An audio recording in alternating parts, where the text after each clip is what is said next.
fagocitosis y respuesta inflamatoria. ¿Sí? Recuerden que ya estamos en los mecanismos de inmunidad innata, ¿sí? Y quiero recordarles que en los mecanismos de inmunidad innata vamos a tener mecanismos que son tanto celulares como humorales, ¿sí? Entonces, ¿quién dijimos, o más bien, de qué dijimos que dependen los mecanismos celulares? Pues de células, ¿verdad? Células efectoras, como pues, platicábamos ayer, las células epiteliales, en este caso los fagocitos, como los macrófagos o los neutrófilos, en los linfocitos natural killer, etcétera, etcétera. Pero quiero que tengan bien en cuenta en qué consisten los mecanismos humorales. A ver, ¿quién me recuerda, por favor, a qué nos referimos con un mecanismo humoral? ¿De qué depende? ¿Quién es el mediador de un mecanismo de inmunidad humoral? A ver, escriban por el chat. Exactamente, moléculas, ¿verdad? De moléculas. A ver, de una vez, ¿quién me da un ejemplo de alguna molécula que tenga un mecanismo de inmunidad? Proteínas, los antibióticos peptídicos, proteínas como cuáles, a ver, la histamina, muy bien, ese es un excelente ejemplo, histamina, excelente. ¿Qué más? Ayer platicamos de uno, ¿se acuerdan? El que le hace hoyos a las bacterias, el complemento, exactamente, ¿sí? El complemento, el taladro, ándale, el complejo de ataque a membrana, ¿verdad? Bueno, el sistema de complemento que perfora a los patógenos que pudieran entrar a los tejidos. Bueno, ok, entonces estamos en el mismo canal, chicos, traemos la misma información. Vamos pues a seguirle para ir concretando todo esto. Decíamos que íbamos a ver fagocitosis y respuesta inflamatoria porque pues la fagocitosis finalmente va a causar, bueno, va a liberar citocinas que van a causar un daño al tejido, ¿verdad? Entonces pues sí van a perdón, el problema de la infección, pero también veremos que habrá inflamación, ¿sí? Entonces vamos a ver en un momento por qué existe eso de la inflamación.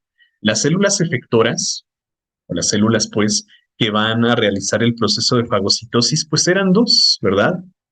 Platicábamos ayer sobre los neutrófilos y los macrófagos, que ustedes en la literatura los van a encontrar como fagocitos mononucleares, ¿verdad? Neutrófilos y macrófagos principalmente. Tenemos por ahí también a los linfocitos natural killer, ¿sí? O los NK por sus siglas en inglés, que son capaces de hacer fagocitosis, pero como un último recurso, ¿sí? No es su principal mecanismo de inmunidad. Son capaces de hacer fagocitosis, ¿verdad? Pero no es su principal mecanismo. Ya después lo vamos a platicar. Bueno, ¿de qué dependía la fagocitosis? La atracción activa de las células hacia los sitios de infección. ¿Cómo se llamaba eso? Quimiotaxis, ¿sí? Entonces, aquí decíamos que la atracción del fagocito hacia el patógeno es un proceso conocido como quimiotaxis, ¿sí? Luego el reconocimiento de los macrófagos, perdón, de los microbios por parte de los macrófagos o los neutrófilos, ¿sí? Entonces este reconocimiento se hace por parte del complejo mayor de histocompatibilidad de tipo 1, complejo mayor de histocompatibilidad de tipo 1, ¿sí? Y también puede ser potenciado por las opsoninas, ¿sí? Como, como C3b o C5b, ¿no? Quiero decir, fracciones del complemento. Luego, la ingestión, que es la fagocitosis. Entonces, recuerden que la fagocitosis es una endocitosis, una endocitosis específica, ¿sí?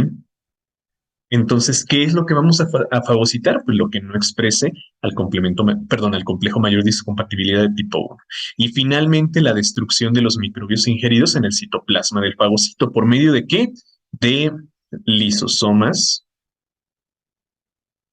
y peroxisomas. ¿Sí?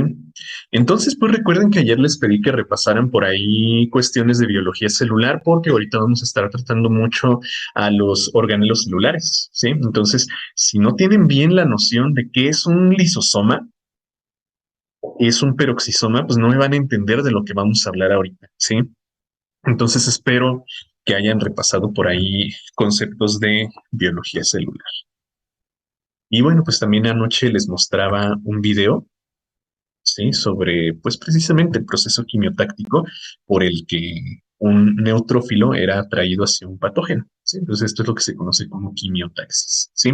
¿Por qué se ve atraído el neutrófilo a este patógeno? Pues porque no expresa el complejo mayor de histocompatibilidad. Luego por ahí vamos a ver algunos otros mecanismos de atracción, algunas otras moléculas quimiotácticas, como a las que se les denominan los patrones moleculares asociados a patógenos, ¿sí? O los patrones moleculares asociados a daño, ¿sí? Por sus siglas en inglés, aquí lo tenemos, ¿sí? Los PAMP y los DAMP, patrones moleculares asociados a patógenos, patrones moleculares asociados a daño, ¿sí? Pues también son algunos factores quimiotácticos importantes. Bueno. Vamos a ver entonces qué onda con los principales fagocitos, empezando por los neutrófilos. En el tema de histología, chicos, nosotros ya platicamos de los neutrófilos, ¿verdad? Vimos más o menos sus características morfológicas principales y su función, pero no lo describimos a profundidad, simplemente lo mencionamos. Entonces aquí sí vamos a hablar de la fisiología de un neutrófilo y por qué es capaz de llevar a cabo el proceso de fagocitosis. ¿Sí? Bueno, un neutrófilo también le podemos llamar leucocito polimorfonuclear por sus características morfológicas. Ahorita lo vamos a ver en una microfotografía para que lo puedan identificar, ¿sí? Entonces les llamamos leucocitos polimorfonucleares. ¿Por qué? Por su morfología nuclear, ¿sí? Y pues como les he platicado, son los más abundantes de toda la sangre, ¿sí? Por cada microlitro de sangre, nosotros encontramos millones de neutrófilos, ¿sí? Entonces, en una pequeña porción de sangre encontramos una gran cantidad de neutrófilos, ¿sí? Bueno, entonces, al ser los más abundantes, pues vamos a ver también que son los primeros en llegar al sitio de la infección, ¿sí? Al sitio del daño tisular. Entonces, intervienen en las primeras fases de la respuesta inflamatoria. Recuerden que todo daño al tejido, pues va a desencadenar inflamación, ¿no? Bueno, circulan con un aspecto de células esféricas, ¿sí? O sea, pues vamos a ver que tienen una morfología bastante clara, perdón, en la circulación periférica, pero cuando salen al tejido conjuntivo por un proceso que se llama diapédesis, pues van a tomar más bien una forma como amiboide, ¿sí? Entonces ahorita vamos a ir viendo qué onda con eso. Eh, Dijimos que el neutrófilo lo podemos identificar por su morfología y antes de platicar de las demás funciones vamos a ver precisamente la morfología de este tipo de células. Aquí tenemos dos micrografías que pues precisamente nos muestran esta morfología, ¿no? Recuerden, ¿cuál era la otra forma de identificar a un neutrófilo o de denominar a un neutrófilo? Polimorfonuclear, ¿sí? A ver, vamos a anotarlo para que no se nos olvide. Un neutrófilo también se puede llamar polimorfonuclear, ¿sí? ¿Por qué? Porque el núcleo de esta célula va a tomar diferentes morfologías, ¿sí? Tiene varias formas del núcleo, exactamente. Entonces, dependiendo de su estadio de maduración, pues vamos a ver que lo podemos ver como un neutrófilo segmentado. Miren, este que estoy señalando aquí es un neutrófilo, perdón, en banda, ¿sí? Un neutrófilo en banda. Y este que tenemos acá es un neutrófilo segmentado, ¿sí? El que tiene la función fagocítica, el que ya está bien maduro, es el neutrófilo segmentado. Yo creo que ustedes pueden ver el porqué de estos nombres, ¿no? Vean el núcleo de este neutrófilo, ¿sí? Está formando pues precisamente un haz longitudinal de cromatina, ¿verdad? Entonces, esta es una banda de ADN. Y aquí podemos ver cómo el núcleo de este neutrófilo está separado en cuatro lóbulos, ¿sí? Entonces, estos cuatro lóbulos son los que le dan esta característica morfológica clásica a los neutrófilos, ¿sale? Entonces, no es que sean cuatro núcleos, Ojo aquí, no son cuatro núcleos, son cuatro segmentos. Bueno, Entonces, esta es la característica morfológica que define a una célula como neutrófilo, ¿sí? Pero más que el núcleo, lo que nos va a ayudar a identificarlo morfológicamente son sus gránulos citoplasmáticos. Yo creo que en el citoplasma ustedes alcanzan a ver, ¿no? Como en esta célula tenemos una gran cantidad de granulitos que corresponden a vesículas. ¿Qué contienen esas vesículas? A ver, vamos a platicarlo acá para que podamos entender su función, ¿sí? Entonces, vámonos para acá. Y bueno, entonces, ¿qué los clasifica o qué los caracteriza como neutrófilos? Sus gránulos citoplasmáticos. Sí, la morfología de su núcleo, ¿sí? Pero principalmente sus gránulos citoplasmáticos. ¿Qué son estos gránulos citoplasmáticos? Vesículas, ¿sí? Entonces, ¿qué contienen estas vesículas? Bueno, vamos a clasificarlos. Podemos clasificarlos como uno, gránulos específicos, ¿sí? O gránulos primarios. Entonces, estos gránulos específicos tienen tres tipos de proteínas, ¿sí? La lisocima, que es también un antibiótico natural. A ver, vamos a ponerlo por acá. Vamos a anotar aquí. Esta lisocima es un antibiótico peptídico, ¿sí? Un antibiótico natural, peptídico, ¿sí? La colagenasa y la elastasa, estas dos son enzimas, ¿sí? Y bueno, pues yo creo que el nombre nos indica qué es lo que van a degradar. Estas dos son enzimas.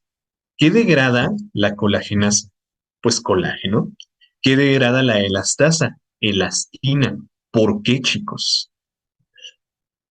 Dijimos que un neutrófilo comúnmente se encuentra circulando en el torrente sanguíneo, ¿no? Anda por ahí viajando en la circulación periférica, ¿verdad?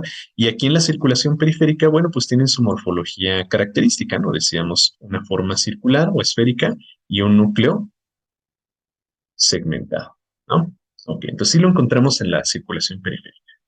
Pero cuando detectan, como decíamos, algún factor quimiotáctico, ¿sí?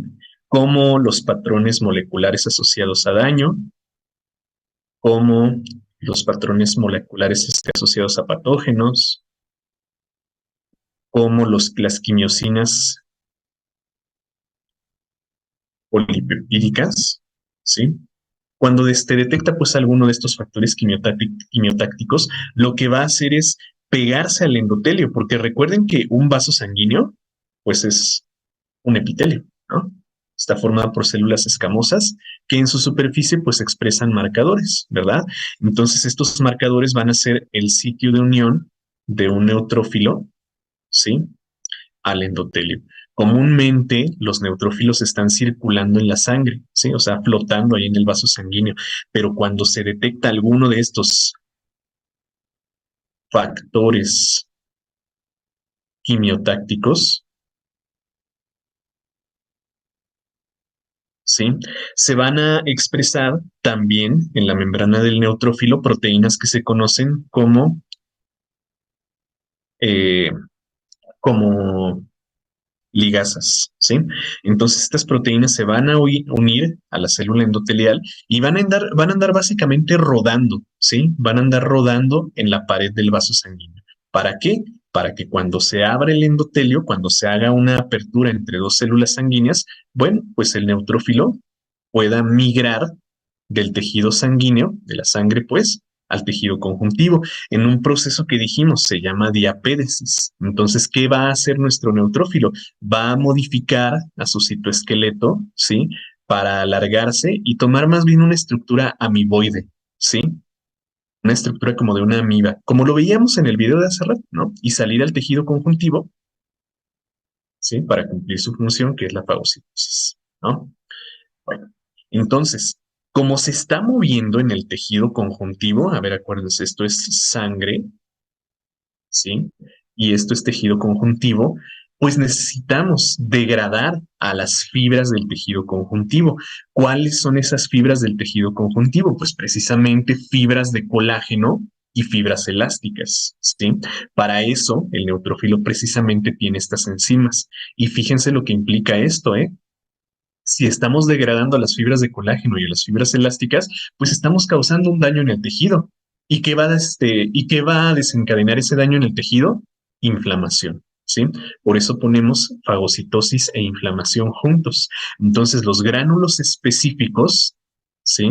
También conocidos como gránulos primarios, ¿sí? Contienen enzimas que le van a apoyar en su locomoción en el tejido conjuntivo, ¿sí? La colagenasa y la elastasa, y además lisosimas que van a servir como antibióticos, pues, naturales del, ¿no? Luego, vamos a ver que los demás gránulos son conocidos como los gránulos azurófilos, ¿sí? O gránulos secundarios. Entonces, ¿qué son estos gránulos azurófilos? Corresponden a lisosomas. ¿Qué son los lisosomas, chicos? Son vesículas que en su interior contienen enzimas hidrolíticas. ¿Qué es eso de las enzimas hidrolíticas? Bueno, pues son proteínas que son capaces de degradar a otro tipo de biomoléculas, ¿no? Por ejemplo, aquí nosotros tenemos a las proteasas, a las lipasas, a las ribonucleasas. ¿Para qué? Pues para degradar a los fosfolípidos de membrana de la bacteria que van a fagocitar, para degradar a las proteínas membranales de la bacteria, para degradar a los ácidos nucleicos del patógeno que están fagocitando, porque recuerden que la fagocitosis es destruir, ¿sí? A un patógeno. Entonces, principalmente lisosomas que contienen enzimas hidrolíticas. Y bueno, otros antibióticos naturales como las defensinas y las catalicidas. ¿Sale? Bueno, entonces les decía, la morfología de un neutrófilo está definida por su núcleo, sí, pero su fisiología la definen sus gránulos citoplasmáticos. ¿Qué son estos gránulos citoplasmáticos? Bueno, gránulos primarios o gránulos específicos que contienen enzimas que le permiten su locomoción en el tejido conjuntivo y gránulos secundarios o azurófilos que son pues básicamente lisosomas, ¿de acuerdo? Entonces con estos neutrófilos pueden cumplir su función que es la fagocitosis. Bueno, entonces, los neutrófilos están en constante regeneración, ¿sí? Cada día nosotros estamos produciendo una gran cantidad de neutrófilos, ¿sí? Porque como dijimos, son los primeros en llegar al sitio de la infección, ¿sí? Son los más rápidos en llegar a donde está el patógeno que está causando problemas, ¿no?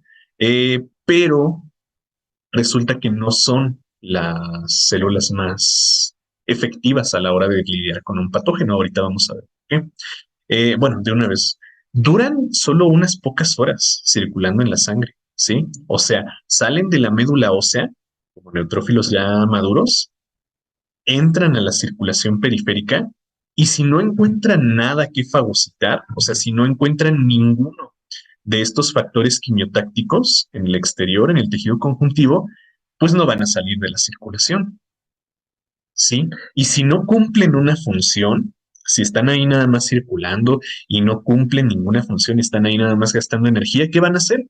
Pues deciden hacer apoptosis, ¿sí?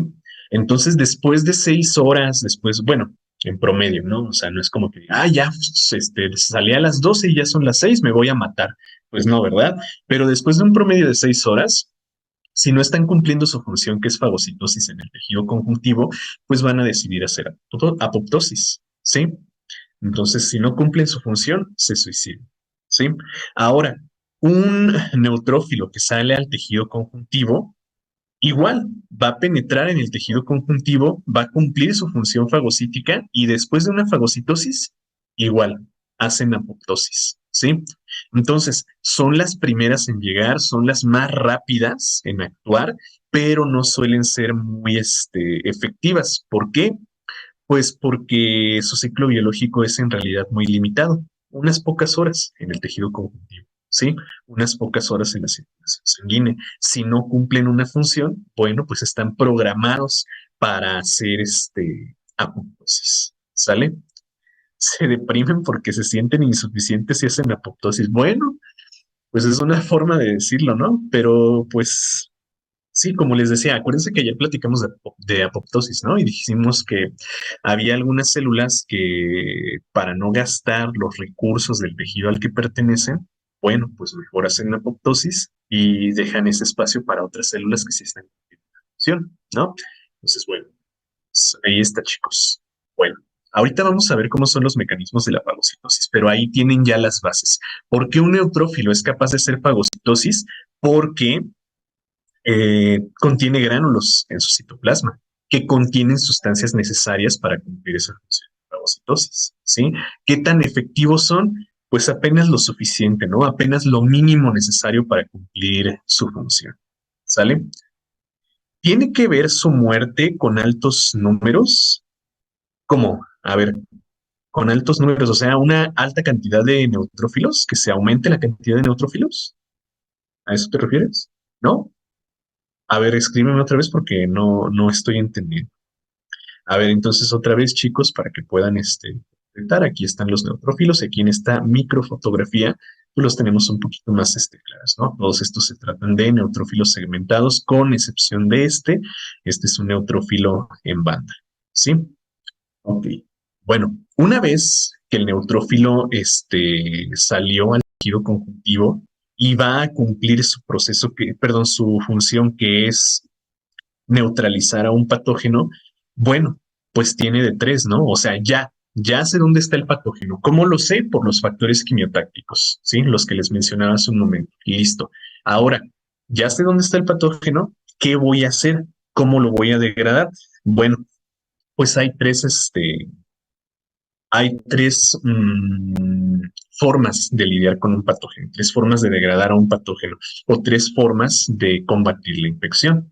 Y esto depende de la cantidad de calcio intracelular que tenga el neutrófilo. ¿Se acuerdan, verdad?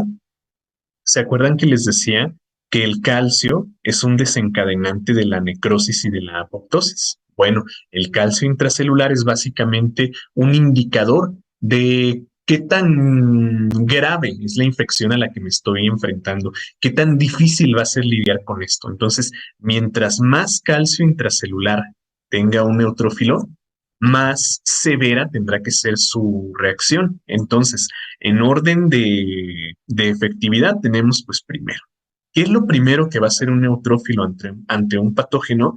Pues precisamente el proceso de fagocitosis. De fagocitosis, ¿sí? Entonces, introducirlo a su citoplasma y destruirlo, ¿sí?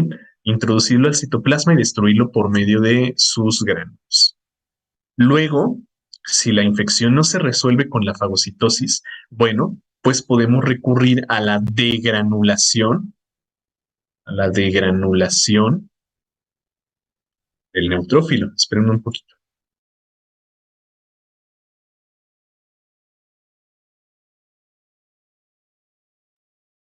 Listo, fagocitosis y degranulación. Y el tercero y el más severo de todos, el más dramático, es la netosis. ¿Sí? Entonces, si la infección se puede resolver con fagocitosis, ok, ahí quedó y ya. El neutrófilo fagocita los patógenos y hacen su proceso de apoptosis, ¿no? Si no, si los neutrófilos se están viendo superados por la infección o si hay una infección muy severa que aumentó en gran medida el calcio intracelular, pues lo que van a hacer es degranularse, o sea, pues liberar de golpe el contenido de sus gránulos, ¿sí? El contenido de su citoplasma, perdón, que son precisamente los gránulos, ¿sí? Y si esto no funciona o si la cantidad de calcio intracelular es pues todavía mayor, pues van a ser netosis, ¿sí? La netosis es básicamente agrupar a su cromatina, ¿sí? La que se encuentra en los núcleos, perdón, en los segmentos nucleares, agrupar a su cromatina y formar una especie de red, ¿sí? Entonces, literalmente el neutrófilo explota, ¿sí? Y al explotar forma una red con su cromatina que atrapa a los patógenos, ¿sí? Y los deja ahí listos para ser neutralizados por los mecanismos, el complemento, anticuerpos, linfocitos T o linfocitos natural killer, cualquier otra cosa, ¿no? Pero dejarlos ahí atrapados para que alguien más se haga cargo. Entonces, ¿cómo cumple su función un neutrófilo? Bueno, si la infección es leve, pues la fagocitosis es suficiente. Si la infección es un poco más grave, si la condición es un poco más de cuidado, bueno, pues entonces la fagocitosis no es suficiente y tendrán que degranularse, liberar de golpe todos sus gránulos para descargar a esas enzimas, ¿sí? Y si aún así no se puede, lo que van a hacer es pues, formar una red, ¿sí? Formar una red de cromatina que va a atrapar a los patógenos en su lugar para que puedan ser neutralizados por otro mecanismo. ¿Sale? Bueno, a ver, a ver, hay preguntas por acá. Eh, ¿Cómo se llama el proceso en el que se une el tejido conjuntivo? En el que entra, o sea, en el que sale de un vaso y entra el tejido conjuntivo se llama, a ver, acuérdense, para pasar el tejido conjuntivo tiene que ocurrir un proceso que se llama diapédesis. Diapédesis, ¿sí? O que también se conoce como extravasación, ¿sí? Diapédesis o extravasación. La fagocitosis es el plan A, la degranulación es el plan B y la mitosis es el plan C. Exactamente, podríamos decirlo así. Sí, podríamos decirlo así. Son como planes, planes alternativos. Bueno, entonces la mitosis es como una trampa para osos. Pues sí, podríamos verlo así. Ah, se cierra la trampa para osos y atrapa ahí al oso que es el patógeno, ¿no? O sea, si no sabe el patógeno, explota, no que si no lo reconozca, sino que no lo puede degradar, ¿sí? Si no lo puede neutralizar por fagocitosis o por degranulación, bueno, pues no le va a quedar de otra más que suicidarse, ¿sí? Sacrificarse, exactamente como le dicen por acá, se sacrifica para atrapar al menos al patógeno y que alguien más venga a hacerse cargo. Les decía, el complemento o anticuerpos o algunas otras células efectoras de la inmunidad. ¿Sí? Bueno, no sé, me puse triste por los neutrófilos. Pues sí, son como buenos guerreros, ¿no? Guerreros conscientes que son, pues precisamente eso, ¿no? Conscientes de sus capacidades y que si se ven superados, bueno, pues van a tener que sacrificarse. Pero sí, esos son sus mecanismos. ¿Y de qué depende que pueda o no acabar con un patógeno? Bueno, pues de los mecanismos de defensa del patógeno, porque un patógeno también va a poder resistir, ¿no? Entonces recuerden que una bacteria, por ejemplo, tiene su membrana plasmática, pero además tiene una pared celular, ¿sí? Y hay bacterias que además de la pared celular desarrollan una cápsula. Entonces, un neutrófilo nunca es capaz de fagocitar a un patógeno capsulado, ¿sí? Entonces, pues no, no son capaces de esto. O hay parásitos de gran tamaño, ¿sí? Hay parásitos de gran tamaño que los superan, muchísimo en su tamaño y pues un fagocito como un neutrófilo no lo va a poder endocitar, ¿verdad? O también hay virus que se saltan eh, la detección por el complejo mayor de histocompatibilidad de tipo 1. Entonces, bueno, pues ahí es donde van a ocurrir estos mecanismos de inmunidad, ¿sí? Dan la vida por salvarte. A ver, creo que aquí está otra vez la pregunta que me hacían hace un momento. A que si una causa de muerte, aparte de la energía, es que como son muchos y muy abundantes, se mueran pronto porque su consumo se acumula. Ah, ya te entendí. Sí, sí, precisamente el número tiene que ver. Como son tantos, en ocasiones resultan innecesarios, ¿sí? Y pues precisamente en pocas horas lo que van a hacer es detectar que los recursos para tantos no son suficientes, ¿sí? Y bueno, pues no les va a quedar de otra que, como me dicen por acá, sacrificarse. Entonces sí, ya entendí. Su número sí también tiene que ver con, con el mecanismo de apoptosis. Sí, ya entendí la pregunta. Ok. Bueno, y también otra cosa, ¿eh? O sea, nosotros nos hacemos un estudio de laboratorio y el estudio me va a arrojar, ¿no? Que tengo, vamos a decir, 10,000 leucocitos, ¿sí? Nos lo pone así el equipo por sus siglas en inglés, ¿sí? Entonces, de 10,000 leucocitos, de esos 10,000, pues digamos que unos 6,000 son neutrófilos, ¿sí? Por microlitro de sangre, acuérdense, por microlitro de sangre.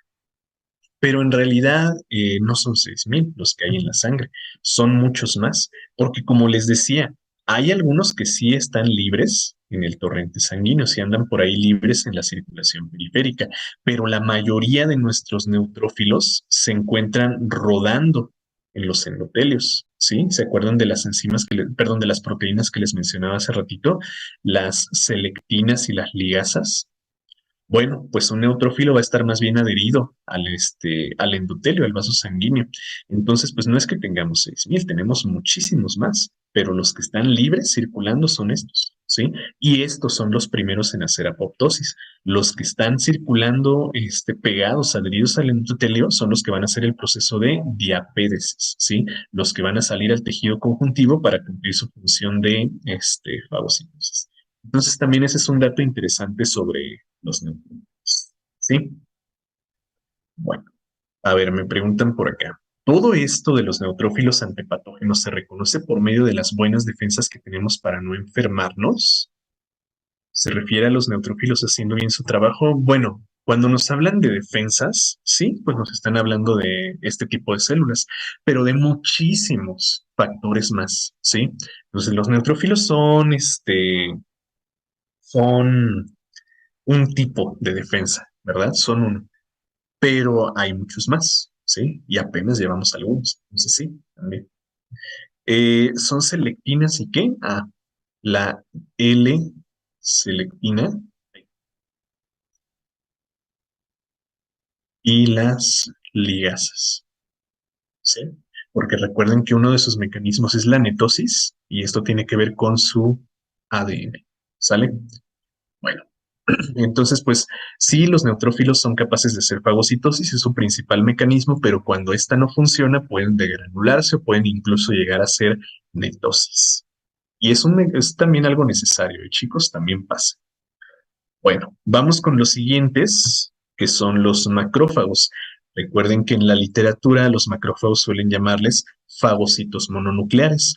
¿Por qué fagocitos no mononucleares? A ver, los que ya vieron histología, chicos, los que ya vieron histología, ¿quiénes son los precursores de los macrófagos? ¿Quiénes dan lugar a los macrófagos? A ver, estos que ya vieron histología.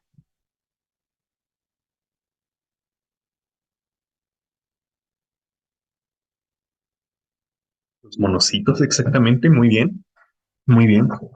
Son los monocitos.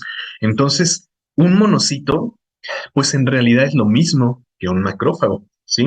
Un monocito y un macrófago son lo mismo, ¿sí? ¿Cuál es la diferencia entre uno y otro? Que el monocito es el que está circulando en el torrente sanguíneo, ¿sí? Recuerden, van como monocitos en la sangre, ¿sí? ¿Y qué caracteriza a los monocitos? Pues precisamente la morfología de su núcleo, ¿sí? Que tienen un núcleo en forma de riñón. De ahí el término de mononuclear, ¿sí? Mononuclear porque tienen un solo núcleo.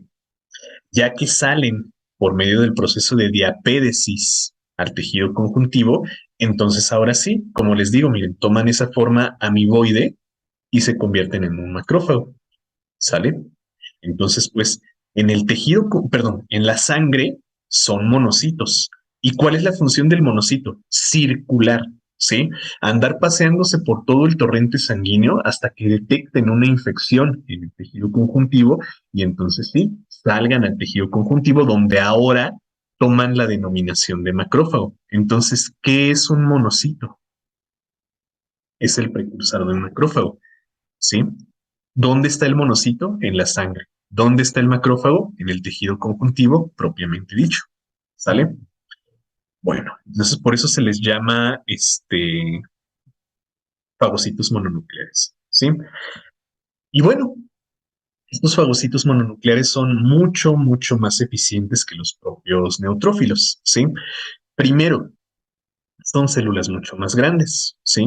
Un neutrófilo mide máximo unos 10 micrómetros. ¿Sí? Miren, vamos a ponerlo en contexto por acá.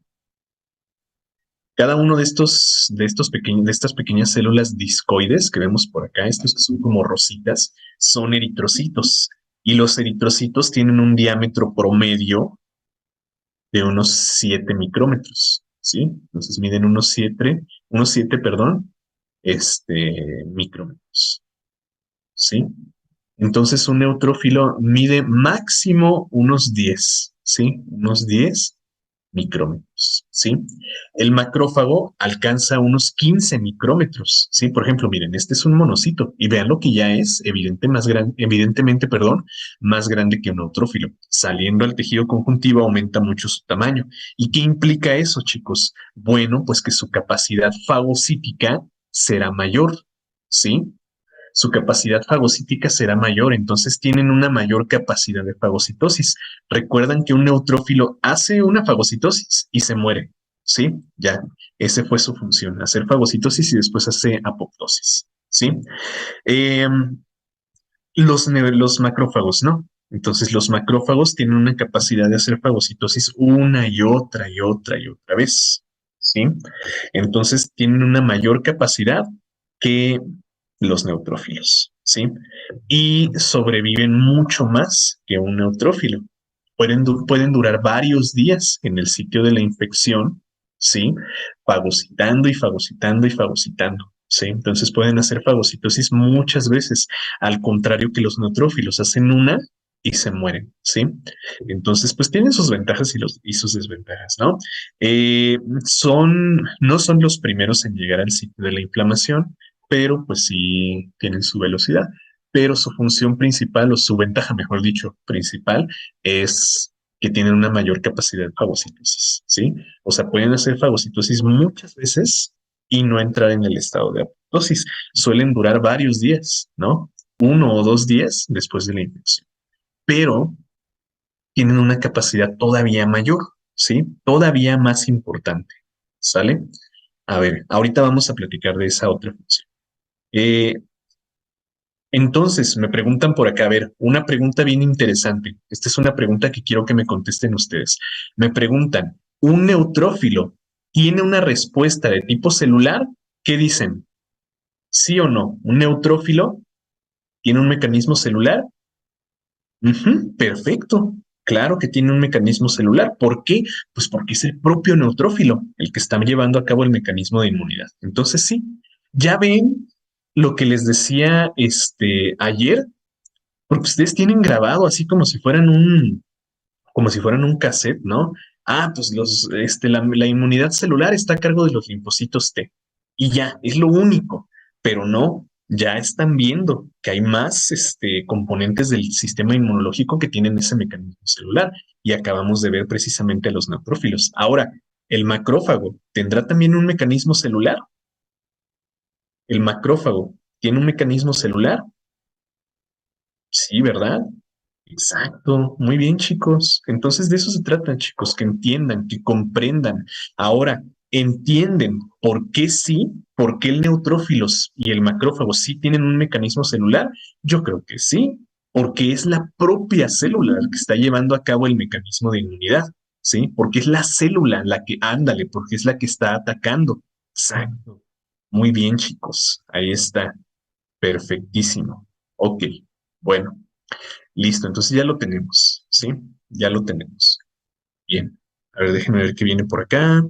Células dendríticas. Ok. Les decía que el macrófago es muy importante porque tiene una capacidad fagocítica mayor, ¿sí? Porque dura mucho más en el tejido conjuntivo, ¿sí? No será el primero en llegar, pero sí va a ser el que va a estar por mucho más tiempo en el sitio de la inflamación, ¿sí? En el sitio pues, de la infección, en el foco infeccioso. Entonces, acuérdense, el neutrófilo sí es el primero en llegar, fagocita y muere. El macrófago tal vez tarde un poquito más en llegar, pero fagocita y fagocita y fagocita y fagocita y dura varios días ahí. Además, un neutrófilo es capaz de convertirse en una célula dendrítica, ¿sí? Tal vez en otros temas me han escuchado utilizar el término presentación de antígenos, ¿no? Por ejemplo, que hablábamos sobre los ganglios linfáticos, ¿no? O los nódulos linfáticos. ¿Y qué les decía que eran los nódulos linfáticos? Sitios de presentación de antígenos, ¿sí? Sitios de presentación de antígenos. Entonces, ¿qué es esto de la presentación de antígenos? A ver, vamos a ver. Los macrófagos son capaces de fagocitar y de, en su interior, degradar al patógeno por medio de lisosomas y por medio de otros mecanismos, ¿no? Entonces, pues la mayoría de los macrófagos lo que van a hacer es degradar y exocitar al patógeno destruido, ¿sí? O sea, eliminarlo, pues, ya sacarlo de su citoplasma. Pero hay algunos macrófagos que en lugar de degradar por completo al patógeno y en lugar de exocitarlo, lo que hacen es degradarlo parcialmente y quedarse con una porción de ese patógeno, ¿sí? ¿Para qué? Para que se lo puedan presentar a otra célula que requiere estimulación, ¿sí? Presentárselo a quién? A un linfocito B o a un linfocito T, ¿sí? Luego vamos a platicar de esto, más al ratito hablamos de esto, ¿sí? Entonces, las células dendríticas son macrófagos que en lugar de destruir por completo al patógeno, se guardaron un pedacito de ese patógeno, ¿sí? Un pedazo de la pared celular, un pedazo de la cápside, un pedazo de la membrana plasmática, un fragmento de ADN, ¿sí? Que funciona como un antígeno. ¿Se acuerdan, verdad? Que dijimos que los antígenos eran porciones específicas de un patógeno. A ver, vamos a regresarnos un poquito acá y recordar que el antígeno, por ejemplo, aquí no es todo el virus, ¿sí? El antígeno aquí no es todo el virus. El antígeno, ¿qué sería? Una proteína de superficie. Entonces, la célula dendrítica lo que hace es guardarse una proteína de superficie que es el determinante antigénico, ¿sí? ¿Se acuerdan de esto? ¿Verdad? Que es el determinante antigénico. Y luego presentárselo a un linfocito T o a un linfocito B, ¿sí? Para estimularlo, es decir, pues para que conozcan al antígeno, ¿sale? Entonces, pues, las células dendríticas, pues, ¿por qué creen que toman ese nombre? Miren su morfología, vean cómo están emitiendo proyecciones de membrana. ¿Para qué? Pues para que en esas proyecciones de membrana podamos encontrar, pues, precisamente a los antígenos, ¿sí? Aquí vamos a ver que tienen los antígenos para presentárselo, como dice su nombre, a los linfocitos T o a los linfocitos B, que sí requieren de un ¿sí?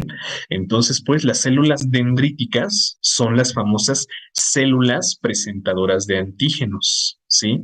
Las famosas células presentadoras de antígenos, las estimulantes, pues, de los linfocitos T y los linfocitos B, entre otros mecanismos, ¿sale?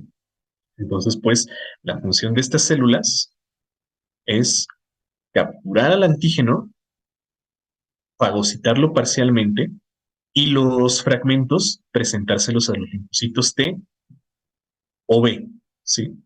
También a los B. Ahora, hay células presentadoras también en los ganglios linfáticos que son las dendríticas foliculares. No las confundan con los macrófagos. Estos son otra cosa y ya lo vamos a ver cuando nos toque ver el sistema linfático, ¿sí? Entonces, pues, las células dendríticas son las famosas presentadoras de antígenos. ¿Por qué? Bueno, pues porque fagocitan al patógeno, lo degradan parcialmente y alguna porción, el determinante antigénico, pues, se lo presentan a los linfocitos T o a los linfocitos B. ¿Sale? Bueno, ¿y para qué lo presenta? ¿Cuál es la finalidad? Esa pregunta la voy a contestar cuando veamos a los linfocitos T y a los linfocitos B. ¿Sale? Esa la voy a contestar un poquito más adelante. Vamos a guardarla para contestarla. Entonces, un gen del tipo 3 se lo presenta a un gen de tipo 2. Mm, pues no necesariamente, no como que uno de tipo 3 se lo presenta al de tipo 2. Más bien, el complejo mayor de histocompatibilidad de tipo 2 de las células dendríticas es el que se lo presenta al complejo mayor de histocompatibilidad de tipo 2 de estos linfocitos. ¿Sale? Bueno, creí que A ver, creí que porque se parece a las dendritas. Pues sí, sí, o sea, tiene dendritas. Recuerda que, o sea, las dendritas en una neurona son lo mismo, proyecciones de membrana, ¿no? Entonces, ¿qué caracteriza a esta célula dendrítica?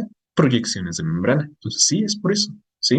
No creas que en la microscopía tú vas a ver a una neurona así toda bonita como la ves en los libros, ¿sí? La vas a ver como esto.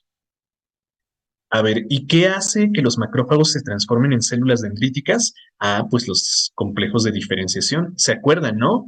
Que les dije, ¿se acuerdan uno de los primeros? Los complejos de diferenciación.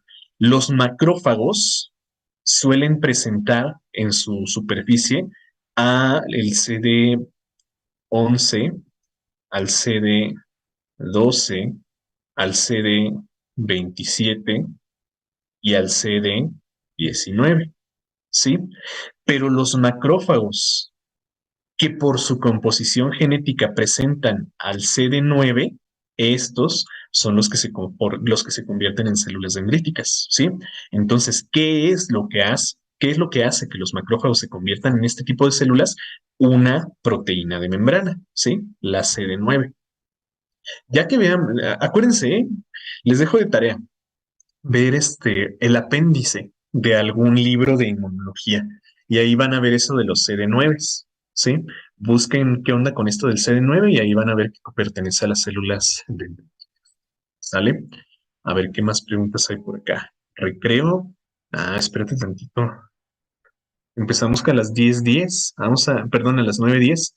10 minutitos más y les doy un tiempecito, ¿sí? 10 minutillos más. Entonces se lo presentan a los de la reacción innata o adquirida. Adquirida, ¿sí? Ahorita va a ir tomando sentido todo esto, ¿eh? Vamos a continuar con esto de la respuesta innata, ¿sí? Y ahorita que entremos a lo de la inmunidad adaptativa, pues vamos a ver qué sale. Va a ir tomando sentido todo esto. Bueno, entonces ahora sí, vamos a ver cómo es que ocurre esto de la fagocitosis. Bueno, acuérdense que un neutrófilo o un macrófago va a reconocer a los patrones moleculares asociados a daño, a los patrones moleculares asociados a patógenos, a las quimiosinas, ¿sí? En cualquiera de sus fracciones, y con esto pueden llegar a identificar al patógeno. Pero acuérdense que el complemento, a ver, ¿quién me recuerda cuáles eran las funciones del complemento? ¿Qué hacía el sistema de complemento? ¿Qué hacía el complemento? Tenía dos funciones principales. ¿Qué hacía el complemento? ¿Se acuerdan? Dos funciones principales. Eliminar exactamente, destruir al patógeno, hacerle hoyos por medio del complejo de ataque a membrana, ¿verdad? Y además, exactamente el marcaje celular, ¿verdad? Marcar a las células, o sea, las opsonizaban, ¿sí? Entonces, estos factores quimiotácticos, los PAMP, los DAM o las quimiosinas, pues le van a enseñar al fagocito dónde está el patógeno. Pero acuérdense que el complemento también puede marcar al patógeno, lo puede opsonizar, ¿sí? Cuando el complemento con sus fracciones C3b, C4b o C5b marcan al patógeno, pues le van a indicar dónde está ese patógeno. O también algunos anticuerpos como la inmunoglobulina G. Ya más adelante vamos a platicar de eso, ¿no? Entonces, cuando lo marcan, es mucho más eficiente la fagocitosis. ¿Por qué? Pues porque ahí vamos a ver que está ahí es donde está pues precisamente el pato. Bueno, entonces, la unión de las opsoninas a su receptor respectivo, ¿sí? ¿Cuáles son estos receptores? Los CDs que se encuentran en la membrana de los neutrófilos o de los macrófagos, ¿sí? Los CDs, ¿sí? Acuérdense, el CD11, el CD12, el CD19, el CD27, ¿sí? De neutrófilos, bueno, sí, de macrófagos o neutrófilos. Ok. Entonces, ya que reconocimos por cualquiera de estos mecanismos, por cualquiera de estas quimiosinas o de estas opsoninas, vamos a ver que la célula va a emitir proyecciones de membrana, ¿sí? Va a emitir proyecciones de membrana que se llaman pseudópodos. Entonces, un neutrófilo, a ver, vamos a poner aquí un dibujito.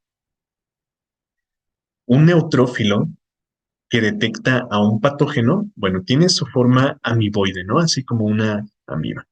Entonces, detecta al patógeno. Vamos a decir que aquí hay un cúmulo de bacterias. Bacterias que no expresan el complejo mayor de histocompatibilidad o que están opsonizadas por alguno de estos. Entonces, ¿qué va a hacer este neutrófilo? Va a emitir proyecciones de su membrana que se llaman pseudópodos, ¿sí? Para endocitar a estos patógenos, ¿sí? Entonces aquí los va a rodear con su membrana. Acuérdense, el citoesqueleto es el que va a permitir estos movimientos. Los va a rodear con su membrana y finalmente los va a hacer ingresar a su plasma, ¿sí? Entonces recupera su forma amiboide y va a formar una vesícula, ¿sí? En la que están contenidos esos patógenos, ¿sí? Recuerden que esto es endocitosis y la endocitosis depende de vesículas. Entonces, emite proyecciones de membrana que engloban al microorganismo y lo endocitan, ¿sí? ¿Por medio de qué? Una vesícula, ¿sí? Entonces, esta vesícula formada se llama fagosoma, ¿sí? Ok.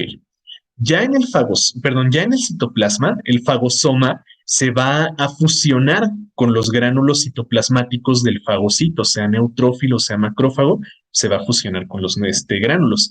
Entonces recuerden que estos gránulos pues no son otra cosa más que vesículas que contienen enzimas hidrolíticas, o sea pues lisosomas, ¿sí? Y la fusión del fagosoma con los lisosomas, bueno, pues va a formar un fagolisosoma, ¿sí? Porque somos bien creativos. Entonces, ¿qué va a pasar aquí en esta vesícula? Estos lisosomas van a descargar su contenido dentro del fagosoma para empezar a destruir al patógeno, o sea, con las enzimas hidrolíticas, empezar a degradar las proteínas, los carbohidratos, los lípidos y los ácidos nucleicos que forman a esta bacteria, ¿sí?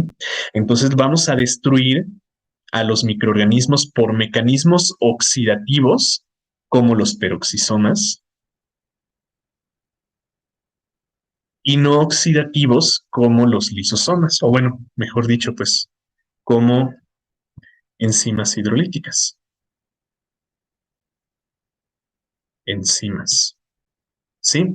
Eh, Me detendría mucho si les platico estos mecanismos oxidativos y no oxidativos, pero si recuerdan sobre la degradación del peróxido de hidrógeno y la enzima catalasa y todo eso, bueno, lo vamos a entender mejor, ¿no? Entonces, en alguna otra clase, ¿sí? En alguna otra clase vamos a hablar de esto de los peroxisomas, ¿sí? Pero pues ya lo hemos visto. Si no, recuerden sus clases de biología celular, ¿no?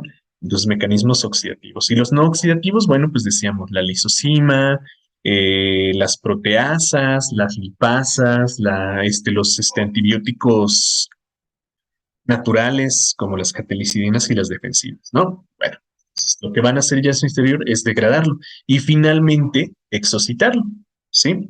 Entonces, estos son los mecanismos por los que ocurre la fagocitosis, la detección del patógeno, la unión de ese patógeno a la membrana, la formación de pseudópodos, la endocitosis de los patógenos en un fagosoma, la fusión de los lisosomas o de los gránulos con ese fagosoma para destruir a los patógenos, ¿sí? Pues ahí lo tenemos en resumen. Ahí está el diagrama un poquito más, más explicado, ¿sí? Ahí se los dejo para que lo lean. ¿Qué más tenemos por acá? Bueno, pues aquí están los mecanismos oxidativos, por ejemplo, los iones superóxido que se forman al reaccionar radicales libres con oxígeno, la formación del peróxido de hidrógeno, la acción de la mieloperoxidasa, de la catalasa, etcétera, etcétera. Y bueno, pues aquí tenemos algunos videos. Vamos a verlos mientras van digiriendo toda esta información. Traten de ir reconociendo lo que pasa aquí, ¿eh?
Bueno, ahí tienen pues algunos videos en los que ustedes podían precisamente observar el proceso de fagocitosis en todas sus fases. Espero que, que hayan podido identificar cada uno de los pasos de la fagocitosis, ¿sí? A ver, me preguntan por acá. O sea que el patógeno al endocitarse se convierte en fagosoma. No, no, no es así. Primero que nada, a ver, pregúntate, ¿qué es la endocitosis? ¿Sí? Pregúntate qué es la endocitosis. Si te puedes contestar esa pregunta, ahí tienes tu respuesta, ¿sí? Si no sabes qué es la endocitosis, pues hay que repasar. Pero bueno, no se convierte en fagosoma. Recuerda que la endocitosis es entrar a la célula, pero ¿cuál es la característica de la endocitosis? ¿Qué define a la endocitosis? Que es mediada, a ver, acuérdense, porque ahí hay un tema importantísimo, un tema vital, que la endocitosis es mediada por vesículas, ¿sí? La endocitosis es mediada por vesículas. ¿Cuál difusión? No, no es difusión. Es mediada por vesículas, o sea que requieren una modificación de la membrana, ¿sí? Entonces, ¿qué es un fagosoma? ¿El patógeno endocitado? No. Un fagosoma es la vesícula en la que se endocitó el fagosoma. Perdón, el patógeno, ¿sí? Entonces, más o menos por ahí va la cosa. A ver, y en las diapositivas que les dejé también pueden reproducir estos videos. Creo que no, porque como es un PDF, no se puede. Pero si quieren ahorita al final, se los dejo en su grupo, ¿sí? Ah, por ahí me andaban pidiendo el código perdón, el enlace del grupo de Telegram, ahorita se los pongo, ¿sí? Creo que no, en el PDF no se pueden reproducir, pero igual ahorita se los publico también ahí, se los paso por el grupo para que los... Ok, ya se entendió, perfecto, muy bien. A ver, es la cápsula donde se deposita el patógeno. Ajá, el fagosoma es eso, la vesícula, no la cápsula, la vesícula, ¿sí? Bueno, chicos, ok.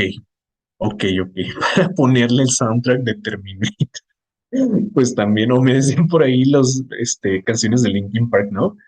Hay que ponerle aquí Linkin Park de, de fondo. Bueno, aquí tenemos otro diagrama sobre la fagocitosis. Ok, vamos a la inflamación ahora, pero pues como ya me lo pedían hace un momento, vamos a tomarnos unos minutos de descanso, ¿sí? Vayan a tomar agua, vayan a comer algo, vayan a traerme unas papas, hoy se me antojan unas papas con mucha salsa, ¿sí? Vayan a la tienda y me traen unos rufles con salsa, por favor, ¿sale? 5 minutillos, chicos, 5 minutos y continuamos.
Bueno, ya estamos listos, ¿no? Ya podemos seguir.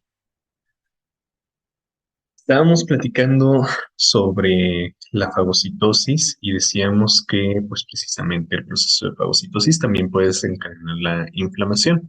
Entonces, la inflamación es un proceso bien complejo, ¿sí? Muy, muy, muy complejo. Pero, pues lo vamos a tratar de explicar aquí de la forma más fácil posible para que se entienda, ¿sí? Entonces, vamos a ver qué onda con esto de la inflamación. La inflamación, pues, es algo negativo para nuestros tejidos, ¿sí? O sea, es una respuesta secundaria a un daño, ¿verdad? Pero es algo necesario, ¿sí? La fagocitosis es como, por así decirlo, el mal necesario de nuestros tejidos, ¿no? Es una respuesta ante el daño tisular, ¿sí? Entonces, pues cuando un patógeno llega al tejido conjuntivo, va a empezar a aprovechar los nutrientes de ese tejido conjuntivo e incluso lo va a degradar. Y bueno, si nuestros fagocitos llegan al sitio de la inflamación, lo van a degradar, lo van a neutralizar, pero esa fagocitosis también va a desencadenar inflamación, ¿no? Por ejemplo, ya ven que decíamos hace ratito, el neutrófilo es capaz de fagocitar, pero también puede hacer su degranulación, o sea, se puede degranular, y esa degranulación pues va a causar un daño al tejido. ¿Y qué va a producir ese daño al tejido? Pues la inflamación, ¿sí? Entonces la inflamación es algo que va a pasar siempre. ¿Sí? Siempre que haya migración de un fagocito al tejido conjuntivo, el tejido se va a inflamar. Siempre que haya un cuerpo extraño en el tejido conjuntivo, este tejido se va a inflamar. Pero como les digo, es un mal necesario, ¿sí? La inflamación va a ocurrir por la acumulación de sangre en el tejido conjuntivo, ¿sí? O sea, de los vasos sanguíneos va a expulsarse sangre, ¿verdad? Va a escapar sangre. ¿Para qué? Para acumularse en ese tejido conjuntivo y es algo necesario, ¿sí? Es algo totalmente necesario. Ahorita vamos a ver qué. Bueno, entonces, después de la lesión tisular, vamos a ver que va a ocurrir un proceso que se llama vasodilatación, ¿sí? O sea, que el diámetro de los vasos sanguíneos aumenta, ¿sí? Aquí está, vasodilatación. ¿Para qué? Pues para que expulse, para que se escape, pues, la sangre de ese tejido, perdón, de ese endotelio, de ese vaso sanguíneo, ¿sí? Y se acumule en la zona de la infección, donde está pues ocurriendo el daño tisular, ya sea por traumatismo, sea por patógeno, sea por no sé, lo que sea, ¿no? Entonces, ¿para qué necesitamos más sangre en el tejido? Ahorita lo vamos a platicar, ¿sí? Entonces, pues como la sangre está circulando dentro de los vasos sanguíneos, pues veremos que esa circulación implica un rozamiento entre la sangre y los vasos sanguíneos, entre la sangre y el endotelio. Y ese rozamiento va a implicar fricción. La fricción producirá calor. Entonces veremos que cuando la sangre escapa del vaso sanguíneo, va a calentar al tejido conjuntivo, ¿sí? Y además lo va a enrojecer. Sí, va a hacer que este tejido se enrojezca. Bueno, entonces también veremos que se va a elevar la permeabilidad vascular, o sea, pues que va a seguir saliendo sangre, o sea, no solamente es que salga un poquito y ya, no, va a seguir saliendo y saliendo y saliendo, ¿sí? Entonces, como la sangre se acumula, esto va a producir un edema. Ya en su momento veremos que es un edema, pero básicamente es la acumulación de líquido, ¿sale? Entonces, nosotros aquí tenemos 4 signos de la inflamación, ¿sí? Atentos, 4 signos de la inflamación. ¿Cuál es el primer signo? El calor, ¿sí? Signo número 1, calor. Signo número 2, el rubor, ¿sí? El enrojecimiento del tejido. Signo número 2, bueno, aunque no viene por aquí, no se los puse por aquí, como hay edema, esta inflamación del tejido va a presionar las fibras nerviosas del tejido conjuntivo y este edema va a producir dolor, ¿sí? Entonces, dolor es el tercer signo de la inflamación. Y el edema se conoce como tumor, ¿sí? Tumor, no me refiero a un tumor que cause cáncer, ni mucho menos, simplemente al aumento del volumen de ese tejido, ¿sí? Entonces, hay 4 signos de la inflamación. La inflamación la vamos a reconocer porque en el tejido conjuntivo hay calor, rubor, dolor y tumor, ¿sí? O sea, pues inflamación, el aumento del volumen del tejido. Esos son los cuatro signos, ¿sí? De la inflamación, los cuatro signos cardinales se les llama de la inflamación, ¿sí? A ver, dice, tengo un piquete de zancudo y un cúter en mi mano. ¿Qué debería hacer? Deberías poner el cúter al lado y poner atención a la clase, porque es necesario, ¿sí? La inflamación que ocurrió en ese piquete del mosquito es necesaria. Ahorita vas a ver por qué. ¿El dolor podría ser un síntoma o porque es un signo? Es un síntoma, sí, es un síntoma. El dolor es un síntoma, pero bueno, se les llaman signos de la inflamación no desde el punto de vista estricto, súper estricto, ¿sí? Es un síntoma, pero bueno, se incluyen estos signos. Ahora, hay algunos autores que ponen por ahí un quinto signo, ¿sí? Un quinto. Y este quinto signo es la pérdida de la función, ¿sí? Entonces, los signos de la inflamación son calor, rubor, dolor, tumor y un quinto si la inflamación es muy prolongada, si es una inflamación crónica, se pierde la función de ese tejido, ¿sí? Entonces, ¿por qué es necesaria la inflamación, chicos? Porque va a ocurrir la vasodilatación y eso va a aumentar la cantidad de sangre en el tejido. Sí, pero ¿por qué? ¿Qué tiene la sangre que es necesaria? Bueno, pues una vez que ocurrió la inflamación, ¿sí? Ya que está escapando sangre, pues vamos a ver que los leucocitos, quiero decir los macrófagos y los neutrófilos, ¿sí? Salen por medio del proceso que platicábamos hace un momento, ¿no? La diapédesis, ¿sí? Entonces, ¿qué va a pasar con estos leucocitos? Pues van a hacer su función, fagocitar patógenos. Además, ustedes recuerdan que en la sangre, vamos a ver que en la sangre hay, bien, anticuerpos, ¿sí? Están las proteínas del complemento, ¿sí? Están las citocinas, ¿sí? Están células efectoras, ¿sí? Células efectoras como los macrófagos, los neutrófilos, los linfocitos, etcétera, etcétera, ¿sí? Y están también los factores de la coagulación, ¿sí? O sea, pues, todo lo necesario para resolver una infección o todo lo necesario, pues, para combatir a un patógeno. Entonces, ¿por qué estamos acumulando sangre en un tejido que está inflamado, en un tejido que está dañado? Porque en esa sangre van todas las moléculas y todas las células necesarias para regenerar, bueno, no regenerar, para resolver ese daño, ¿sí? Para resolver el daño al tejido. Entonces, ¿por qué es necesaria la inflamación?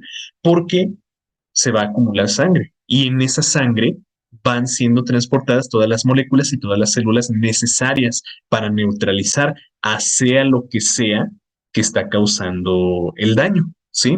Entonces, por eso les digo que si hay daño al tejido, va a haber inflamación. Sí, entonces por eso también les comentaba que la inflamación no ocurre únicamente en una infección, también puede ocurrir por el traumatismo, puede ocurrir por una autoinmunidad o qué sé yo, ¿no? Por muchas funciones. Entonces, la inflamación es, pues, como les decía, un mal necesario. ¿Por qué? Porque va a entregar por medio de la acumulación de la sangre a todas las moléculas y a las células necesarias para resolver un daño tisular, ¿no? Por ejemplo, aquí, miren, tenemos el ejemplo de, no sé, me corté con con un objeto o me picó un mosquito, ¿no? Me picó un mosquito. Entonces, ¿qué pasó con con esa picadura de mosquito? Bueno, aunque sea casi imperceptible, lo que está pasando ahí es que penetró el epitelio, ¿sí? Rompió la continuidad del epitelio. Y al romper la continuidad del epitelio, pues lo que estamos, o bueno, lo que está generando ahí esa picadura, pues, ¿qué creen que es? Una puerta de entrada, ¿sí? Una puerta de entrada de patógenos, en este caso pensemos en bacterias, ¿no? Entonces, entonces, Como están entrando bacterias, pues esto está siendo detectado por nuestro sistema inmunológico, ¿no? Aquí hay células que detectan que estas bacterias no expresan el complejo mayor de histocompatibilidad de tipo 1, ¿sí? O sea que no son mías y que hay que destruirlas. Entonces, detectado esta inflamación, este patógeno, pues va a ocurrir todo lo que platicamos hace un momento, ¿no? Miren que las células endoteliales se van a separar. Aquí están bien juntitas, ¿no? Vean, están bien juntitas. Pero donde ocurre la opsonización, donde ocurre la activación del sistema inmunológico, ¿sí? Se abren estas células endoteliales para dejar salir sangre, ¿sí? Entonces esta sangre se va a acumular en este tejido conjuntivo. Recuerden, fíjense lo que estamos viendo aquí. Esto es piel, evidentemente, ¿no? Entonces esto es epidermis, que es un epitelio, y esto es dermis. ¿Qué es la dermis? Tejido conjuntivo, ¿sí? Acuérdense, eso ya lo platicamos. Perdón. Entonces, la sangre se va a acumular en este tejido conjuntivo. ¿Para qué? Pues para acumular a todas las células y a todas las moléculas necesarias para neutralizar estos patógenos, causando, como dijimos, los 4 signos de la inflamación, ¿sí? Calor, rubor, dolor, tumor, y si la inflamación es crónica, la pérdida de la función, ¿sí? Y con todo esto, pues resolver el daño al tejido o neutralizar, pues, a el patógeno que está causando el daño al tejido. Entonces, la sangre se acumula en el tejido conjuntivo para entregarle a esta sangre todo lo que va a necesitar para neutralizar este patógeno, sean células o sean moléculas. Entonces, pues, mecanismos celulares o mecanismos humorales. ¿Sí? Bueno, a ver, entonces, cambia algo este proceso de inflamación si se recibe un golpe? Pero solo si es un golpe ya, nada de cortes o así. Sí, bueno, un golpe va a implicar un daño al endotelio. Entonces, no es que vaya a escapar la sangre porque haya un patógeno, sino porque se dañó el endotelio, ¿sí? Entonces, en el daño al endotelio, cuando se rompe pues un vaso sanguíneo, pues también se escapa la sangre, pero no con esta finalidad. Entonces, sí, sí cambia el proceso inflamatorio. En la inflamación por un patógeno, la sangre sale porque tiene que salir. ¿Sí? En la inflamación por un traumatismo, pues la sangre sale porque el endotelio se rompió. Entonces sí es diferente la inflamación causada por una infección que por un traumatismo. Entonces, cuando hay inflamación, ¿es bueno o malo desinflamarlo por cuenta propia? Pues es bueno, ¿sí? O sea, es necesario. Como les digo, la inflamación es necesaria, pero es un mal. Entonces, mientras más rápido termine este mal, mejor, ¿no? Por eso nosotros también vamos a consumir un antiinflamatorio junto, a veces con un antimicrobiano, ¿no? Sea cual sea la causa de la infección. A ver, en ese ejemplo es un vidrio, pero lo mismo pasa con el tétanos, o porque dice que para contagiarse de tétanos debe llegar hasta el hueso. ¿Quién dijo eso? No, el tétanos requiere una puerta de entrada mínima. ¿Cuál hueso? No, no tiene que llegar al hueso. Te mintieron.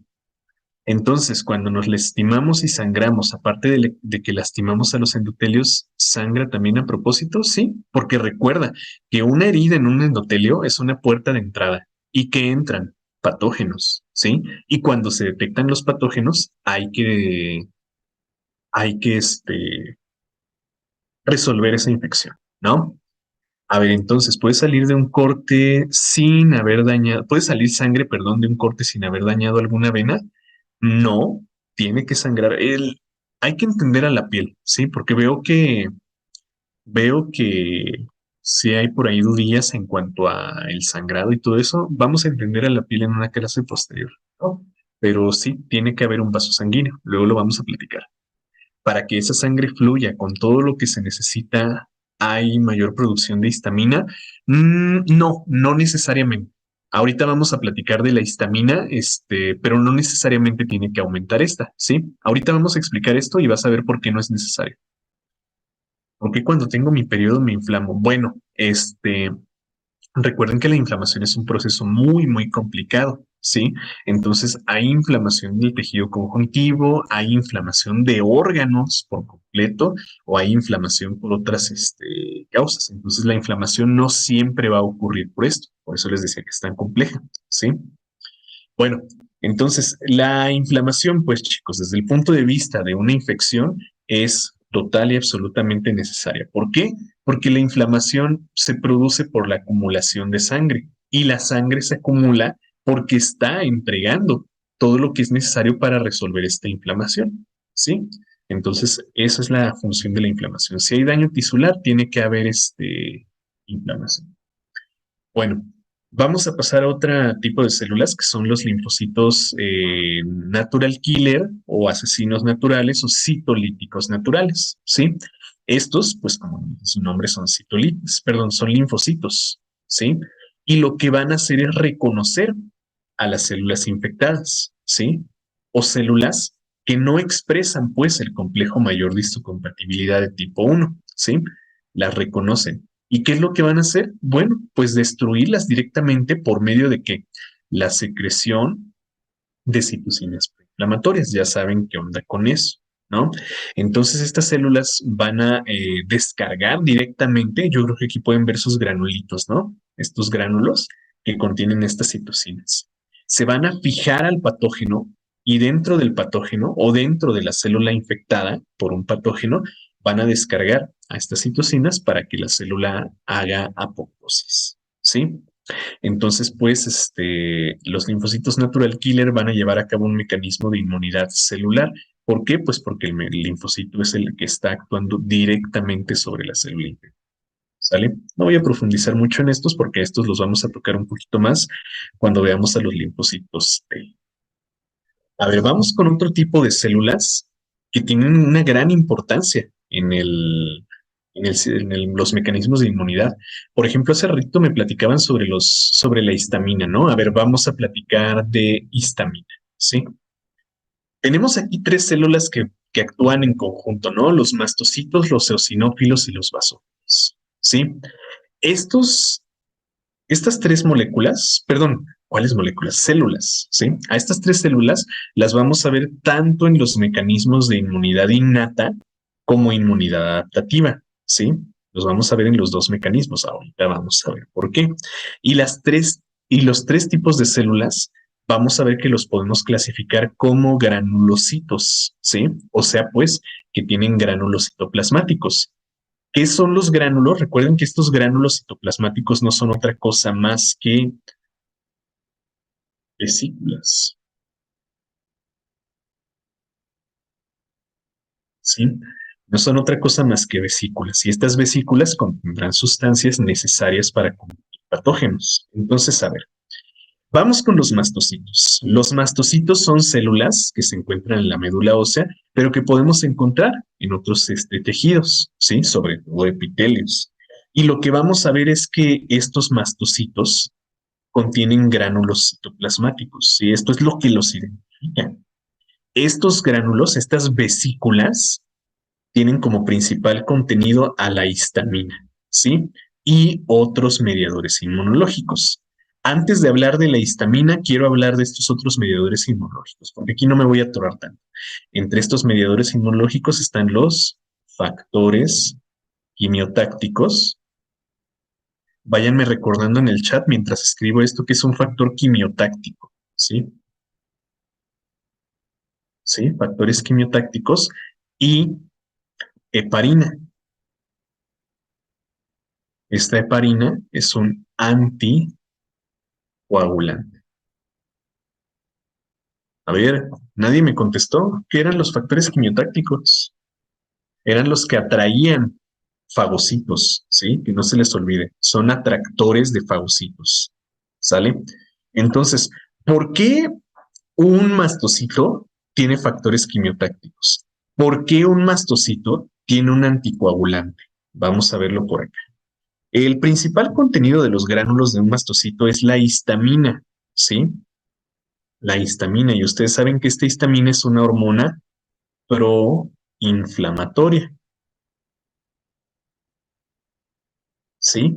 Que va a promover la inflamación, pues. Entonces, el mastocito es una célula capaz de identificar a algún cuerpo extraño que no exprese el complejo mayor de histocompatibilidad de tipo 1, ¿sí? Así como los neutrófilos y los macrófagos, también lo puede identificar el mastocito. Pero el mastocito no va a neutralizar al patógeno. El mastocito lo que va a hacer es emitir una señal de alarma, ¿sí? O sea, reconoce algo que no es propio, ¿sí? Porque no expresa el complejo mayor de histocompatibilidad. Entonces, ¿qué va a hacer el mastocito? Degranularse, ¿sí? O sea, el mecanismo de inmunidad del mastocito es la degranulación. ¿Sí? O sea, pues liberar el contenido de sus gránulos citoplasmáticos en el tejido conjuntivo. ¿Y qué dijimos que es el principal contenido de estos gránulos citoplasmáticos? La histamina. ¿Qué hace la histamina? Causa inflamación, ¿sí? Entonces, este tejido inflamado, ¿qué va a pasar? Pues va a atraer a los fagocitos o a las células efectoras, pues, de la inmunidad. ¿Sí? Porque ¿qué dijimos que atrae a un fagocito? Pues precisamente a estas citocinas preinflamatorias. Bueno, estas hormonas preinflamatorias. Si hay inflamación, pues, si hay inflamación, el fagocito va a detectar que ahí hay un daño y que ahí tiene que actuar. Entonces el mastocito no degrada, no neutraliza al patógeno, manda una señal de alarma por medio de su degranulación, ¿sí? Liberando la histamina de esos gránulos, causando inflamación, ¿sí?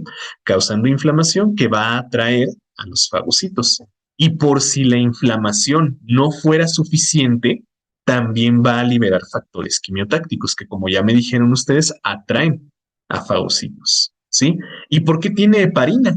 ¿Por qué tiene un anticoagulante? Ah, bueno, pues recuerden que la inflamación tiene que ser continua. Entonces, si causamos una permeabilidad en los vasos sanguíneos, nuestras plaquetas van a tratar de resolver ese coágulo, perdón, ese daño, ¿no? Formando un coágulo.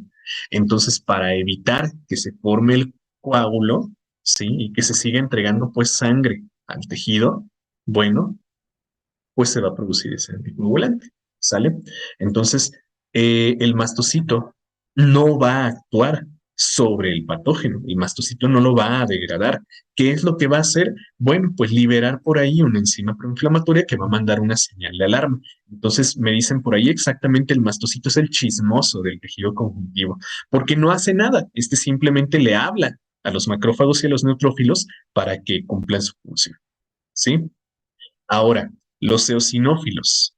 Los eosinófilos, bueno, también tienen gránulos citoplasmáticos, pero estos gránulos citoplasmáticos contienen tres cosas, ¿sí? Número uno, enzimas lesivas para la pared celular de los parásitos, ¿sí? Número dos, vamos a ponerlo por aquí porque no está en el texto. Este es el número uno, ¿sí? Número uno. Número dos, moduladores de histamina, ¿sí? Y número tres, vamos a ponerlo hasta acá arriba. Número tres, receptores de IgE. A ver, vámonos uno por uno. Las enzimas lesivas para la pared celular de los parásitos. Por eso luego nosotros vamos a encontrarnos en la literatura que un eosinófilo es una célula antiparasitaria. ¿Sí? Antiparasitaria. ¿Por qué? Porque contiene a algunas moléculas que van a degradar al patógeno, concretamente a un parásito, ¿sí? Entonces, no es que el eosinófilo lo destruya, es que las enzimas que contienen sus gránulos, ¿sí? Van a degradar el patógeno. Además, contienen receptores de IgE, ¿sí? Vamos a ver que estos anticuerpos IgE participan precisamente en las infecciones parasitarias, entonces por eso también son antiparasitarios. ¿Sí? Entonces, IgE es un anticuerpo antiparasitario y los moduladores de histamina. Siempre que ustedes en medicina escuchen el término modulador, es algo que calma, ¿sí? que calma. ¿Qué va a calmar? La inflamación. Entonces, por eso es muy común que en procesos inflamatorios o en hipersensibilidad, o sea, pues en alergias, veamos bien aumentados a los eosinófilos, ¿sí? Porque el mastocito va a causar inflamación, ¿sí? Aumentan mucho en los procesos alérgicos. Entonces el eosinófilo es el encargado, ¿sí? Es el encargado de modular, de calmar esa histamina, de calmar la inflamación, ¿sí?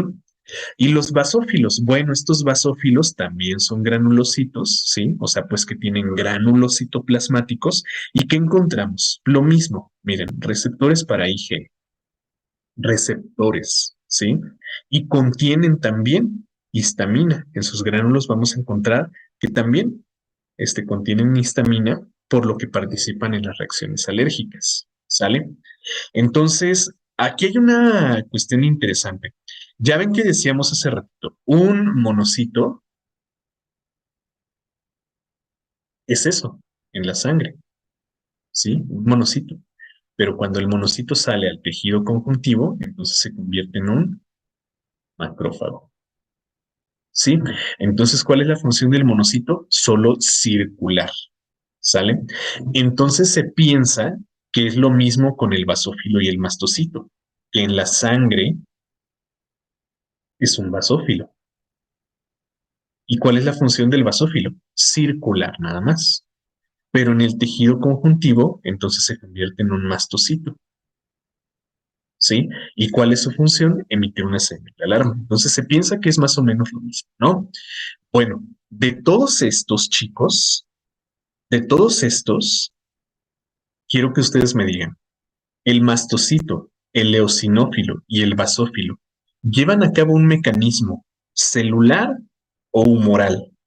A ver, contesten ustedes, los mastocitos, eosinófilos y basófilos, ¿llevan a cabo mecanismos celulares o humorales? Humorales, exactamente, ¿verdad? ¿Por qué humorales? Porque no es el mastocito el que lleva a cabo el mecanismo de inmunidad, es la histamina contenida en sus gránulos. No es el eosinófilo el que va a degradar al patógeno, son las enzimas contenidas en sus gránulos o las inmunoglobulinas. ¿Sí? No es el basófilo a llevar a cabo el mecanismo de inmunidad, ¿sí? Es la histamina contenida en sus gránulos. Entonces, estas tres células tienen un mecanismo de inmunidad humoral. ¿Por qué? Porque no participan ellos, participan el contenido de sus gránulos, ¿sí? Y ya ven cómo hay más células que tienen que ver con esto de la inmunidad humoral, ¿sí? No solo los linfocitos B, ¿verdad? Entonces, no solo los linfocitos B, o no solo los mastocitos que siempre les ponen en el examen de práctica. Hay muchos más. El mastocito, el eosinófilo y el basófilo llevan a cabo mecanismos de inmunidad humoral. ¿Por qué? Porque no son ellos los que desencadenan el mecanismo, son las moléculas contenidas en sus gránulos. ¿De acuerdo? Bueno, entonces ya lo van entendiendo, ¿verdad, chicos? Ya va quedando mucho más claro. Yo sé que sí, ¿no? Yo sé que sí. Nos estamos yendo un poquito rápido, en esta clase, porque pues tenemos un tiempo limitado, ¿no? Pero ya en las clases normales van a ver que vamos a tener más tiempo de profundizar aquí, ¿sí? Vamos a ver que ya va a haber tiempo de profundizar aquí en clases presenciales o, o en las clases en línea o donde les toque, ¿no? Ya con sus maestros lo van a ver, o si nos toca trabajar otra vez juntos en el seminario, lo vamos a ver, ¿sí? Con mucho, mucho detalle, pero bueno, fíjense que aquí estamos viendo un gusanito, un helminto, ¿sí? Que está siendo atacado por los eosinófilos. Entonces, fíjense, repito, el eosinófilo no lo está fagocitando, ¿sí? No lo está degradando. El eosinófilo está descargando el contenido de esos gránulos sobre el helminto. Vean cómo hay unos que van, que llegan y luego se van, ¿sí? Entonces, el eosinófilo no degrada el mismo, ¿sí? El eosinófilo descarga sus contenidos para poder llevar a cabo el mecanismo de inmunidad, ¿sí? Y bueno, aquí les tengo otra vez, miren este de acá es un eosinófilo, ya luego vamos a platicar por qué, o tal vez ya lo vieron, si ya vieron histología, este es un eosinófilo y este es un basófilo, ¿sí? Entonces, ya en histología vieron su morfología. Entonces, vean la similitud entre un basófilo y acá un mastocito. O bueno, mastocitos. ¿Sí? Todos estos son mastocitos que están degranulándose para causar la inflamación del tejido, para emitir la señal de alarma en este tejido. ¿Sale? Entonces, pues estas son tres células que llevan a cabo mecanismos de inmunidad humoral. Y bueno, con eso terminamos los mecanismos de inmunidad innata. Ahora nos queda ver inmunidad adquirida, pero pues chicos, ya se nos acabó el tiempo, nos quedan nada más 10 minutos. Entonces, no sé si se quieren quedar hasta las 11, le seguimos, perdón, hasta las 12, le seguimos otra hora o qué onda. Ah, no es cierto, ¿cómo creen? No, ya vámonos, ya párenle, ya cálmense. ¿Qué es eso? Ay, dicen que sí. Oílos, pues qué, ¿no duermen o qué? Tan locos, chicos, tan locos. No, pues ya terminamos, ¿sí? Ya en algún momento, no sé si para para el próximo ciclo de seminarios me toque trabajar otra vez con ustedes. Y sí, pues le seguimos con esto, ¿no? Y otros, muchos otros temas que son importantes. Si no, bueno, pues ya su maestro les explicará qué onda con los temas que nos faltaron. Tratamos de ver todos los temas que vimos entre semana, perdón, los domingos, entre semana también para que lo vean los chicos de Zamora. Entonces, no se perdieron de nada, muchachos. Los de Zamora no se me perdieron de nada. Todo lo vimos. Así que, bueno, pues ahí queda. ¿Sale? Eh, pues en el chat les voy a dejar, les voy a dejar el enlace al grupo de Telegram para los que no están, para los que no están en ese grupo, pues se vayan uniendo y pues puedan seguir checando la información. ¿Sale? Bueno, entonces, esta es la última clase de este seminario, pues, de esta ronda de premedicina, ¿sí? Ya habrá más, tal vez les toque conmigo, tal vez no. Entonces ya eso lo decidirán, pues sus directores, ¿no? Entonces ya veremos qué pasa después.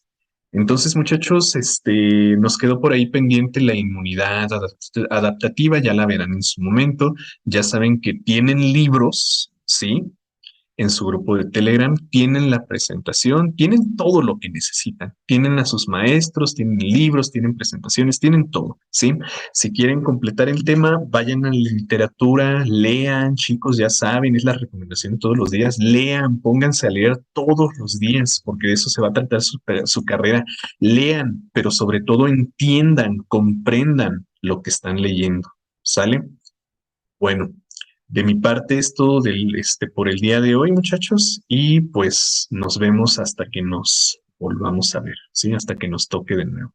Los que tienen clases presenciales, pues nos vemos mañana, lo mismo con los de clases en línea. Los demás, pues les aseguro que algún día nos volveremos a ver. ¿Sale?